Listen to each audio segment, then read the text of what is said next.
नमस्कार, मैं आराधना सुधा। आप देख रहे हैं हिंद लाइव 2.0। बीते 8 वर्षों में मौजूदा सरकार की सत्ता सिर्फ और सिर्फ एक ही चेहरे के इर्द गिर्द चलती नजर आ रही है और वो चेहरा है स्वयं हमारे देश के प्रधानमंत्री नरेंद्र मोदी जी का। क्योंकि गुजरात की अधिकतर जनता वहां के मुख्यमंत्री का नाम तक नहीं जानती थी। इसका अर्थ यह है कि गुजरात में इस भारी जीत का कारण मोदी मैजिक है, ना कि गुजरात के मुख्यमंत्री। लेकिन यह मैजिक आखिर हिमाचल में क्यों नहीं चल पाया, जबकि वहां पहले से ही डबल इंजन की सरकार थी। लेकिन क्या गुजरात में बीजेपी की ऐतिहासिक जीत देश की ऐतिहासिक जीत है, या फिर क्या गुजरात की जीत 2024 की जीत है? इसे समझने के लिए आपको शुरू से पूरी गणित समझनी होगी। देश के इन 3 राज्यों गुजरात, हिमाचल और दिल्ली में बड़े ही अहम चुनाव थे, जिसमें से गुजरात में बीजेपी बड़ी मेजॉरिटी के साथ जीती, हिमाचल में कांग्रेस, और यदि दिल्ली के एमसीडी चुनाव की बात करें तो एमसीडी में आम आदमी पार्टी ने अपनी हुकूमत बना ली। यानी इन तीनों में से सिर्फ एक जगह गुजरात में बीजेपी का बोलबाला रहा। आपको बता दें कि 2017 में बीजेपी का स्ट्राइक रेट जहां 100% था, इन तीनों राज्यों में वह अब घटकर 33% पर आ गया है। वहीं यदि गुजरात को छोड़कर देश में हिंदी पट्टी पर हुए उपचुनावों की बात करें तो बिहार, छत्तीसगढ़, उड़ीसा, राजस्थान और यूपी में हुए इन सभी 7 सीटों में से केवल 2 सीटें कुढ़नी और रामपुर की सीट ही बीजेपी के नाम रही। और जहां जहां से भी बीजेपी हारी है, वहां के नतीजे बीजेपी को कहीं न कहीं आहत करने का कार्य कर रहे हैं।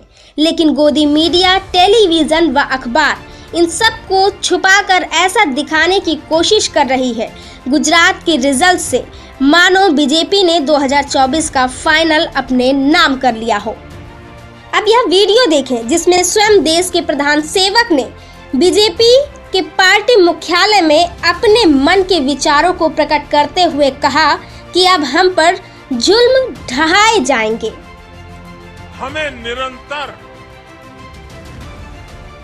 विपरीत इन जुल्मों के बीच में आगे बढ़ना, हमें अपनी सहन शक्ति को बढ़ाना, हमें अपनी समझ शक्ति को बढ़ाना और हमें हमारे सेवा भाव का विस्तार भी करना है, हमारे सेवा भाव की गहराई भी पैदा की है और सेवा भाव से ही जीतना है। ये आंकड़े ये बयां करते हैं कि कहीं न कहीं अब 2024 का डर भी जायज है, जिसे कम करने या हटाने के लिए बीजेपी की जोरदार तैयारी वाजिब है।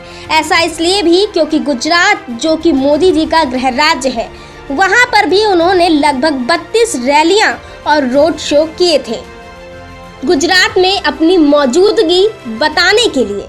बहरहाल यदि देश का पॉलिटिकल मैप देखा जाए तो सिर्फ इंडिया में 2 ही बड़े स्टेट ऐसे हैं जहां बीजेपी मेजॉरिटी में है, पहला गुजरात और दूसरा यूपी।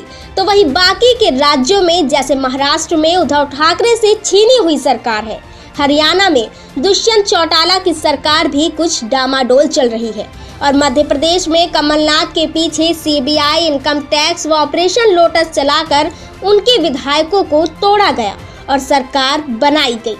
यही राजनीति कर्नाटक में भी अपनाई गई कांग्रेस के साथ। अब यदि बात करें 2023 में होने वाले चुनाव की, जो बीजेपी के लिए एक नए चैलेंज के रूप में नजर आ रहे हैं, जिसमें छत्तीसगढ़, जहां भूपेंद्र बघेल की अच्छी पकड़ है, और दूसरी ओर राजस्थान में अशोक गहलोत व सचिन पायलट की आपस में भले ना बने, लेकिन राजस्थान की डोर उनके हाथों में है, जहां से अशोक गहलोत को हिला पाना बीजेपी के लिए बड़ा ही मुश्किल होगा।